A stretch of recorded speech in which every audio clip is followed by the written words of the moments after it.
ിട്ട് അവനെ അപമാനിക്കാൻ നീ തുനിഞ്ഞാൽ മാരകമായ രോഗങ്ങൾ കൊണ്ടോ മാരകമായ അപകടങ്ങൾ കൊണ്ടോ ഈ ദുനിയാവിൽ വെച്ച് തന്നെ വേദനാജനകമായ ശിക്ഷ നീ അനുഭവിക്കേണ്ടി വരുമെന്ന് പരിശുദ്ധ ഖുർആനിൽ. നമ്മുടെ ജീവിതത്തിലേക്ക് ഒരാളുടെ ജീവിതത്തിലെ രഹസ്യം അറിയാനുള്ള ഒരു അവസരം നമുക്ക് കിട്ടുന്നതായിരിക്കാം. ഞാനും എൻ്റെ ഒരു സുഹൃത്തും ഇങ്ങനെ രാവിലെ നടന്നു പോകാമെന്നായിരിക്കാം. നടന്നു പോകുമ്പോൾ പരിചയത്തിലുള്ള ഒരു സ്ത്രീ എതിരെ ഇങ്ങനെ നടന്നു വരുന്നുണ്ട്. അപ്പം എൻ്റെ സുഹൃത്ത് എന്നോട് പറയാണ്, ഉദാഹരണം മനസ്സിലാവാൻ വേണ്ടി പറയാണ് കേട്ടോ, എൻ്റെ സുഹൃത്ത് എന്നോട് പറയാണ്, എടാ ഈ പെണ്ണിനെ കുറിച്ചൊരു സംഭവം നീ അറിയാനുണ്ട്, വല്ലാത്തൊരു സംഭവമാണ്. എന്നിട്ട് പിന്നെ വേറെ വിഷയം മാറിയാലും കുറച്ച് കഴിഞ്ഞാൽ നമ്മൾ ചോദിക്കും, നീ നേരത്തെ എന്തോ ഒന്ന് പറഞ്ഞില്ലേ ആ പെണ്ണിനെ കുറിച്ച് എന്തോ, അതെന്താണ്? ഇതൊരാണിനെ കുറിച്ചാണെങ്കിലും ഒരാളുടെ കുറ്റവും കുറവും കേൾക്കാനും അറിയാനുമുള്ള ഒരു അവസരം നമുക്ക് ലഭിച്ചു കഴിഞ്ഞാൽ മനുഷ്യൻ അത് അറിയാനുള്ള ആഗ്രഹം വളരെ കൂടുതലാണ്. അത് മുഴുവനായിട്ട് നമുക്കറിയണം, അത് കേൾക്കാൻ നമുക്ക് എന്തോ ഒരു സുഖാൻ.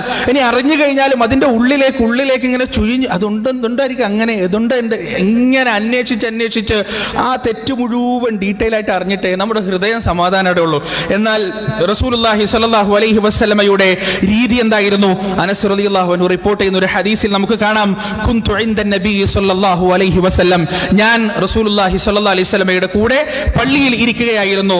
ഫജാഅഹു റജുലുൻ, അങ്ങനെ ഒരാൾ വന്നു റസൂലിന്റെ അടുത്തേക്ക്. ഫഖാൽ യാ റസൂലല്ലാഹ് ഇന്നി അസബ്തു ഹദ്ദ, റസൂലേ ഞാൻ ഹദ്ദിന് അർഹനായിട്ടുണ്ട്, അതായത് വധശിക്ഷയ്ക്ക് അർഹനായിട്ടുണ്ട്, വധശിക്ഷയ്ക്ക് അർഹനാകുന്ന ഒരു തെറ്റ് ഞാൻ ചെയ്തിട്ടുണ്ട്. ഫഅഖിംഹു അലൈ, അതുകൊണ്ട് എന്നെ കൊല്ലുക, എന്റെ കാര്യത്തിൽ തീരുമാനമെടുക്കുക. ഖാൽ വലം യസ്അൽഹു ഷൈഅ, റസൂലുള്ളാഹി സ്വല്ലല്ലാഹു അലൈഹി വസല്ലം അയാളോടൊന്നും ചോദിച്ചില്ല. അങ്ങനെ വഹദറത്തി സ്വലാ, നമസ്കാരത്തിന്റെ സമയമായി. ഫസല്ല മഅ നബി സ്വല്ലല്ലാഹു അലൈഹി വസല്ലം, അയാൾ നബി സല്ലല്ലാഹു അലൈഹി വസല്ലമയുടെ കൂടെ നമസ്കരിച്ചു. ഫലമ്മാ ഖദ നബി സ്വലാ ഖാമ ഇലൈഹി റജുൽ, അങ്ങനെ നിസ്കാരം കഴിഞ്ഞപ്പോൾ ഈ മനുഷ്യൻ വീണ്ടും റസൂലിന്റെ മുന്നിലേക്ക് വന്നു. എന്നിട്ട് പറഞ്ഞു, യാ റസൂലല്ലാഹ് ഇന്നി അസബ്തു ഹദ്ദൻ ഫഖിം ഫീ കിതാബല്ലാഹ്, അല്ലാഹുവിന്റെ കിതാബ് അനുസരിച്ച് എന്റെ കാര്യത്തിൽ തീരുമാനം എടുത്താലും ഞാനൊരു തെറ്റ് ചെയ്തിട്ടാണ് വന്നത്, ഞാനൊരു കുറ്റം ചെയ്തിട്ടാണ് വന്നത്. റസൂലുള്ളാഹി സ്വല്ലല്ലാഹു അലൈഹി വസല്ലം തിരിച്ചോദിക്കാണ്, അലൈസ ഖദ് സ്വല്ലൈത മഅനാ, നീ ഞങ്ങളുടെ കൂടെ നിസ്കരിച്ചിട്ടില്ലേ? നീ ഇപ്പൊ നിസ്കരിച്ചതല്ലേ ഞങ്ങളുടെ കൂടെ? നഅം, അയാൾ പറഞ്ഞു അതെ ഞാൻ നിസ്കരിച്ചിട്ടുണ്ട്. ഖാൽ ഫഇന്നല്ലാഹ ഖദ് ഗഫറ ലക ദംബക്, അല്ലാഹു നിന്റെ പാപം പുറത്തു തന്നിട്ടുണ്ട്, നീ പോയിക്കോ. നീ എന്താണ് ചെയ്തത്, എവിടുന്നാണ് ചെയ്തത്, ആരുമായിട്ടാണ് ചെയ്തത്, എങ്ങനെയാണ് ഉണ്ടായത്, ഇതൊന്നും പ്രവാചകൻ അറിയണ്ട. അങ്ങനെ ഒരു ആഗ്രഹം റസൂലുള്ളാഹിക്കില്ല, അങ്ങനെ ഒരു നിലപാടും നബി സല്ലല്ലാഹു അലൈഹി വസല്ലം എടുത്തിട്ടില്ല, അങ്ങനെ ചുഴിഞ്ഞന്വേഷിച്ചിട്ടില്ല. റസൂലുള്ളാഹി സ്വല്ലല്ലാഹു അലൈഹി വസല്ലമയുടെ മറ്റൊരു ഹദീസിൽ നമുക്ക് കാണാൻ കഴിയും, വഹുവ ഫിൽ മസ്ജിദ്, പ്രവാചകൻ പള്ളിയിൽ ഇരിക്കുകയായിരുന്നു. ഒരാൾ വന്നു, ഫനാദാഹു ഫഖാല യാ റസൂലല്ലാഹ്, റസൂലിനെ വിളിച്ചിട്ട് അയാൾ പറഞ്ഞു, ഇന്നി സനൈത്, ഞാൻ വ്യഭിചരിച്ചിട്ടാണ് വന്നത്. എന്താ റസൂല് വ്യഭിചരിച്ചു എന്ന് പറഞ്ഞപ്പോ ആരുമായിട്ടാണ് വ്യഭിചരിച്ചത് എന്നല്ല ചോദിച്ചത്, എവിടുന്നാണ് വ്യഭിചരിച്ചത് എന്നല്ല ചോദിച്ചത്. റസൂൽ അയാൾ മുഖം തിരിച്ചു കളഞ്ഞു, പ്രവാചകൻ മുഖം തിരിച്ചു കളഞ്ഞു. എന്നിട്ട് അയാൾ പ്രവാചകൻ വലത്തോട്ട് മുഖം തിരിക്കും, അയാൾ വലത്തോട്ട് വന്നു നിൽക്കും, ഇടത്തോട്ട് മുഖം തിരിക്കും, അയാൾ ഇടത്തോട്ട് വന്നു നിൽക്കും. ഇങ്ങനെ 4 തവണ പ്രവാചകന്റെ മുഖത്തിന്റെ മുന്നിലേക്ക് അയാൾ ഇങ്ങനെ വന്നു നിന്നു. ഫലമ്മ ഷഹീദ അലാ നഫ്സിഹി 4 ഷഹാദാത്ത്, 4 വട്ടം അയാൾ തന്നെ അയാൾക്കെതിരെ സാക്ഷ്യം വഹിച്ചപ്പോ ദഅാഹു നബിയ സല്ലല്ലാഹു അലൈഹി വസല്ലം, നബി അയാളെ വിളിച്ചു. എന്നിട്ട് ചോദിച്ചു, അബിക ജുനൂൻ, നിനക്ക് ഭ്രാന്തുണ്ടോ? സുബ്ഹാനല്ലാഹ്, നിനക്ക് ഭ്രാന്തുണ്ടോ, നീ ഭ്രാന്തനാണോ എന്ന് റസൂലുള്ളാഹി സ്വല്ലല്ലാഹു അലൈഹി വസല്ലം ചോദിക്കാൻ. സ്വന്തം തെറ്റ് വന്നിട്ട് ഇതിനെന്താണ് നമ്മൾ പഠിപ്പിക്കുന്നത്? പ്രവാചകൻ എന്തെങ്കിലും അങ്ങനെ സംഭവിച്ചു പോയിട്ടുണ്ടെങ്കിൽ വന്നിട്ട് ഭരണാധികാരിയുടെ മുന്നിൽ വന്നിട്ട് ഞാൻ ഇങ്ങനെ തെറ്റ് ചെയ്തിട്ടുണ്ട്, എന്നെ എറിഞ്ഞു കൊല്ലണം എന്നതല്ല ഇസ്ലാമിന്റെ രീതി. നീ രഹസ്യമാക്കി വെച്ചോ, അള്ളാഹുവിനോട് തൗബ ചെയ്തോ, പടച്ചോൻ നിനക്ക് പുറത്തു തരും, അള്ളാഹു നിനക്ക് മാപ്പ് നൽകും. ഇത് മനസ്സിലാക്കി കൊടുക്കാനാണ് പ്രവാചകൻ മുഖം തിരിച്ചത്. പക്ഷേ ഈ മനുഷ്യൻ വീണ്ടും വന്നിട്ട് പറയാൻ, ഇന്നി സനൈത്, ഞാൻ വ്യഭിചരിച്ചു. അപ്പോൾ റസൂൽ ചോദിച്ചു, അബിക ജുനൂൻ, അങ്ങ് ഭ്രാന്തനാണോ? അയാൾ പറഞ്ഞു, ഇല്ല റസൂലെ, ഞാൻ ഭ്രാന്തനല്ല. അപ്പൊ റസൂലുള്ളാഹി സ്വല്ലല്ലാഹു അലൈഹി വസല്ലം നിർബന്ധിതനായി ശിക്ഷ നടപ്പാക്കാൻ. പ്രവാചകൻ ചോദിച്ചു, ഫഹൽ അഹ്സൻത്, നീ കല്യാണം കഴിച്ചിട്ടുണ്ടോ? ഖാല നഅം, അയാൾ പറഞ്ഞു അതെ. ഫഖാല നബിയ്യു സ്വല്ലല്ലാഹു അലൈഹി വസല്ലം ഇദ്ഹബു ബിഹി ഫർജുമു, സഹാബത്തിനോട് പറഞ്ഞു ഇയാളെ കൊണ്ടുപോയി എറിഞ്ഞു കൊല്ലൂ. പ്രവാചകൻ ആരാണ്, എവിടെയാണ് എന്നൊന്നും അന്വേഷിച്ചില്ല. അത് റസൂലുള്ളാഹി സ്വല്ലല്ലാഹു അലൈഹി വസല്ലമയുടെ രീതിയല്ല. ഇനി പ്രിയപ്പെട്ടവരെ, ഒരാൾ മുഅ്മിനീങ്ങളുടെ തെറ്റുകളും കുറവുകളും അന്വേഷിച്ചത് വെളിപ്പെടുത്താൻ തുനിഞ്ഞിറങ്ങിയാൽ അയാൾക്കുള്ള ശിക്ഷ എന്താണെന്ന് പരിശുദ്ധ ഖുർആൻ വളരെ വ്യക്തമായി പറയുന്നുണ്ട്. എന്താ ഖുർആൻ പറയുന്നത്? അല്ലാഹു പറയാൻ, ഇന്നല്ലദീന യുഹിബ്ബൂന അൻ തശീഅൽ ഫാഹിഷത ഫില്ലദീന ആമനൂ ഉലൈക ലഹും അദാബുൻ അലീം ഫിദ്ദുനിയാ വൽ ആഖിറ. നിശ്ചയം മുഅ്മിനീങ്ങൾക്കിടയിലുള്ള തെറ്റുകളെ, കുറ്റങ്ങളെ, അവരുടെ ന്യൂനതകളെ, കുറവുകളെ എടുത്ത് പുറത്തേക്ക് വലിച്ചിട്ടുകൊണ്ട് പരസ്യപ്പെടുത്താൻ ഇഷ്ടപ്പെടുന്ന ആളുകൾ, അവർക്കുള്ള ശിക്ഷ എന്താണ്? ഉലൈക ലഹും അദാബുൻ അലീം, അവർക്ക് വേദനാജനകമായ ശിക്ഷയാണുള്ളത്. ഫിദ്ദുനിയാ വൽ ആഖിറ, ഈ ദുനിയാവിലും നാളെ ആഖിറത്തിലും പരലോകത്തിൽ മാത്രമല്ല ശിക്ഷ കിട്ടുക, ഈ ദുനിയാവിൽ വെച്ച് തന്നെ അനുഭവിക്കും. ഒരു മുഅ്മിനിന്റെ കുറവും തെറ്റും പുറത്തേക്ക് വലിച്ചിട്ടിട്ട് അവനെ അപമാനിക്കാൻ നീ തുനിഞ്ഞാൽ മാരകമായ രോഗങ്ങൾ കൊണ്ടോ മാരകമായ അപകടങ്ങൾ കൊണ്ടോ ഈ ദുനിയാവിൽ വെച്ച് തന്നെ വേദനാജനകമായ ശിക്ഷ നീ അനുഭവിക്കേണ്ടി വരുമെന്ന് പരിശുദ്ധ ഖുർആനിൽ അല്ലാഹു സുബ്ഹാനഹു വ തആല വളരെ വ്യക്തമായി നമുക്ക് പറഞ്ഞു തരുന്നു. പ്രിയപ്പെട്ടവരെ, തെറ്റുകളും കുറ്റങ്ങളും കണ്ടു കഴിഞ്ഞാൽ നമ്മൾ എടുക്കേണ്ട നിലപാടുകൾ എന്താണ്? അല്ലാഹു ഖുർആനിൽ പഠിപ്പിച്ചു തരുന്നു. വൽയഅഫു വൽയസ്ഫഹു അലാ തുഹിബ്ബൂന അൻ യഗ്ഫിറല്ലാഹു ലക്കും, നിങ്ങൾ വിട്ടുവീഴ്ച നൽകുക, നിങ്ങൾ വിട്ടുവീഴ്ച നൽകുക, മാപ്പ് നൽകുക, വിശാലത കാണിക്കുകയും ചെയ്യുക. അലാ തുഹിബ്ബൂന അൻ യഗ്ഫിറല്ലാഹു ലക്കും, അല്ലാഹു നിങ്ങൾക്ക് പുറത്തു തരാൻ നിങ്ങൾ ആഗ്രഹിക്കുന്നില്ലേ? ഇതാണ് ഖുർആനിന്റെ അധ്യാപനം. മഹാനായ യൂസുഫ് നബി അലൈഹി സ്വലാത്തു വസ്സലാമിന്റെ ചരിത്രം നമുക്കറിയില്ലേ? യൂസുഫ് അലൈഹി സ്വലാത്തു വസ്സലാമിനെ അവർ പൊട്ടക്കിണറ്റിലേക്ക് ഇട്ടു. വർഷങ്ങൾ കഴിഞ്ഞു.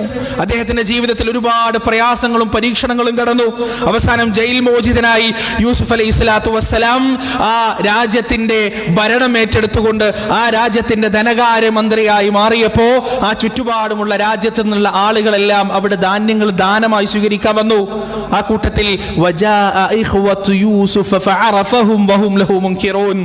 യൂസുഫ് അലൈഹി സ്വലാത്തു വസ്സലാമിന്റെ പഴയ കാലത്ത് അദ്ദേഹത്തെ കിണറ്റിലേക്ക് വലിച്ചെറിഞ്ഞ് കൊലപ്പെടുത്താൻ ശ്രമിച്ച സഹോദരന്മാരും വന്നു. യൂസുഫ് അലൈഹി സ്വലാത്തു വസ്സലാം അവരെ തിരിച്ചറിഞ്ഞു. വഹും ലഹു മുൻകിറൂൻ, അവർക്ക് മനസ്സിലായത് യൂസുഫ് ആണെന്ന്. യൂസുഫ് അലൈഹി സ്വലാത്തു വസ്സലാം എന്ത് ചെയ്തില്ല? വന്നോ, കിട്ടിയല്ലോ കയ്യില്, കുറെ കൊല്ലങ്ങൾക്ക് മുമ്പ് എന്നെ കൊല്ലാൻ ശ്രമിച്ചതല്ലേ, ആ യൂസുഫാണ് ഞാൻ എന്നൊക്കെ പറഞ്ഞിട്ട് കിട്ടിയ ചാൻസ് മുതലാക്കാനല്ല നിന്ന് ഒന്നും മിണ്ടിയില്ല, ഒരക്ഷരം പറഞ്ഞില്ല. അവർക്ക് വേണ്ടുന്ന സാമഗ്രികളും സാധനങ്ങളും എല്ലാം ഒരുക്കി കൊടുത്ത് അവരെ യാത്രയാക്കി. അടുത്ത വട്ടം വരുമ്പോൾ അവരുടെ കുടുംബത്തിലുള്ള എല്ലാവരെയും കൂട്ടിയിട്ട് വരണം എന്ന് പറഞ്ഞു. ആ കൂട്ടത്തിൽ യൂസുഫ് അലൈഹി സ്വലാത്തു വസ്സലാമിന്റെ ഉമ്മയുടെ മകൻ ബിന്യാമീൻ ഉണ്ടായിരുന്നു. ആ ബിന്യാമീനെ ചില തന്ത്രങ്ങൾ പ്രയോഗിച്ച് യൂസുഫ് അലൈഹി സ്വലാത്തു വസ്സലാം തന്റെ പക്കൽ പിടിച്ചു വെച്ച സമയത്ത് യൂസുഫ് അലൈഹി സ്വലാത്തു വസ്സലാമിന്റെ മറ്റു സഹോദരന്മാർ പറഞ്ഞെന്താ?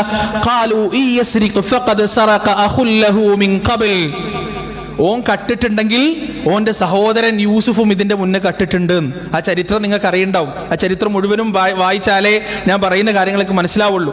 അതായത് യൂസുഫ് അലൈഹി സ്വലാത്തു വസ്സലാമിനെ കള്ളെന്ന് പറയാൻ, അദ്ദേഹത്തെ കൊല്ലാൻ ശ്രമിച്ചത് പോരാ, അദ്ദേഹത്തെ നാട് കടത്തിയത് പോരാ, അദ്ദേഹത്തിന്റെ സഹോദരന്റെ ബാണ്ടക്കെട്ടിൽ നിന്ന് രാജാവിന്റെ അളവ് പാത്രം കിട്ടിയപ്പോ ഓനും കട്ടിട്ടുണ്ട്, ഓന്റെ സഹോദരനും കട്ടിട്ടുണ്ട് എന്ന് പറഞ്ഞ് യൂസുഫ് അലൈഹി സ്വലാത്തു വസ്സലാമിനെ കള്ളനാക്കാൻ ആ സമയത്തും യൂസുഫ് നബി അലൈഹി സ്വലാത്തു വസ്സലാം ഒന്നും മിണ്ടിയില്ല, ഒന്നും സംസാരിച്ചില്ല. അവസാനം യൂസുഫ് അലൈഹി സ്വലാത്തു വസ്സലാം അവരോട് ചോദിച്ചു, നിങ്ങൾ യൂസുഫിനോട് എന്താണ് ചെയ്തതെന്ന് നിങ്ങൾക്ക് ഓർമ്മയുണ്ടോ? അപ്പോഴാണ് ഇവർക്ക് മനസ്സിലാവുന്നത്. ഖാലു ഇന്നക ലഅൻത യൂസുഫ്, നീ യൂസുഫ് ആണല്ലേ? ആ സമയത്ത് യൂസുഫ് അലൈഹി സ്വലാത്തു വസ്സലാം പറഞ്ഞു അതെ. എന്നിട്ട് അവരാകെ പേടിച്ചു വിറച്ചു. ആ സമയം യൂസുഫ് നബി എന്താണ് പറഞ്ഞത്? ഖാല ലാ തസ്രീബ അലൈക്കുമുൽ യൗം യഗ്ഫിറല്ലാഹു ലക്കും വഹുവ അർഹമുർ റാഹിമീൻ. പേടിക്കേണ്ടതില്ല, ഭയപ്പെടേണ്ടതില്ല. ഇന്നേ ദിവസം നിങ്ങൾക്ക് മേൽ യാതൊരു ആക്ഷേപവുമില്ല, അധിക്ഷേപവുമില്ല. യഗ്ഫിറല്ലാഹു ലക്കും, അല്ലാഹു നിങ്ങൾക്ക് പുറത്തു തരുന്നതാണ്. വഹുവ അർഹമുർ റാഹിമീൻ, അവൻ കരുണ ചെയ്യുന്നവരിൽ ഏറ്റവും നല്ലവണ്ണം കരുണ ചെയ്യുന്നവനാണ്. യൂസുഫ് അലൈഹി സ്വലാത്തു വസ്സലാമിന്റെ മറുപടിയാണ്. സ്വന്തം ജീവൻ അപഹരിക്കാൻ ശ്രമിച്ചവരോട്, സ്വന്തം പിതാവിൽ നിന്ന് ബാല്യകാലത്ത് തന്നെ അടർത്തിയെടുത്ത് നാട് കടത്തിയവരോട് യൂസുഫ് നബി പറയാൻ, ലാ തസ്രീബ അലൈക്കുമുൽ യൗം, ഒരാക്ഷേപവും നിങ്ങൾക്ക് ഇന്നില്ല. ഇത് തന്നെയാണ് ഒരു മുസ്ലിമിന്റെ നിലപാട്. മൻ സതറ മുസ്ലിമൻ സതറഹുല്ലാഹു ഫിദ്ദുനിയ വൽ ആഖിറ. ആരെങ്കിലും ഒരു മുസ്ലിമിന്റെ രഹസ്യം മറച്ചു വച്ചാൽ സതറഹുല്ലാഹു അല്ലാഹു ഫി ദുനിയാ വൽ ആഖിറ, ദുനിയാവിലും ആഖിറത്തിലും അവന്റെ ന്യൂനത അല്ലാഹു സുബ്ഹാനഹു വ തആല മറച്ചു വെക്കുന്നതാണ്. മൻ റദ്ദ അൻ ഇർദി അഖി, ആരെങ്കിലും തന്റെ സഹോദരന്റെ അഭിമാനത്തിന് പ്രതിരോധമായി നിന്നാൽ, തന്റെ സഹോദരന്റെ അഭിമാനം നഷ്ടപ്പെടാതെ കാത്തു സൂക്ഷിച്ചാൽ, റദ്ദല്ലാഹു അൻ വജ്ഹി നാറ യൗമൽ ഖിയാമ, ഖിയാമത്ത് നാളിൽ അവന്റെ മുഖം അല്ലാഹു നരകത്തിൽ നിന്ന് പ്രതിരോധിക്കുന്നതാണ് എന്നാണ് ഹദീസിൽ നമുക്ക് കാണാൻ കഴിയുന്നത്. ആരുടെയെങ്കിലും രഹസ്യം, ആരുടെയെങ്കിലും കുറ്റങ്ങളും കുറവുകളും നമ്മുടെ അടുത്തുണ്ടെങ്കിൽ പ്രിയപ്പെട്ടവരെ, നാം ഏറ്റവും വലിയൊരു അവസരമാണ് പടച്ചോൻ നമുക്ക് തന്നിരിക്കുന്നത്. എന്താണെന്നറിയോ? ജീവിതത്തിന്റെ അവസാനം വരെ അത് മറച്ചു വെക്കുക, ഒരാളോടും പറയാതിരിക്കുക, ഒരാളോടും സംസാരിക്കാതിരിക്കുക. അങ്ങനെയാണെങ്കിൽ നമ്മുടെ തെറ്റുകൾക്ക് മുകളിൽ അള്ളാഹു ഒരു ഷീൽഡ് ഉണ്ടാക്കും. നമ്മുടെ അഭിമാനം എവിടെയും തകർന്നു പോകില്ല, നമ്മുടെ അന്തസ്സ് എവിടെയും താഴ്ന്നു പോകില്ല. ഏതുവരെ? ഈ സഹോദരന്റെ ന്യൂനത, അമാനത്ത് നമ്മൾ കാത്തു സൂക്ഷിക്കുന്നത് വരെ. അല്ലാഹു സുബ്ഹാനഹു വ തആല ആ വലിയ മനസ്സിന്റെ ഉടമകളായി നമ്മെ ഏവരെയും മാറ്റുമാറാകട്ടെ. വനസ്തഗ്ഫിറുല്ലാഹ ലി വലക്കും വഅൻ ജമീഇൽ മുസ്ലിമീന അജ്മഈൻ വനസ്തഗ്ഫിറൂഹു ഇന്നഹു ഹുവൽ ഗഫൂറുർ റഹീം.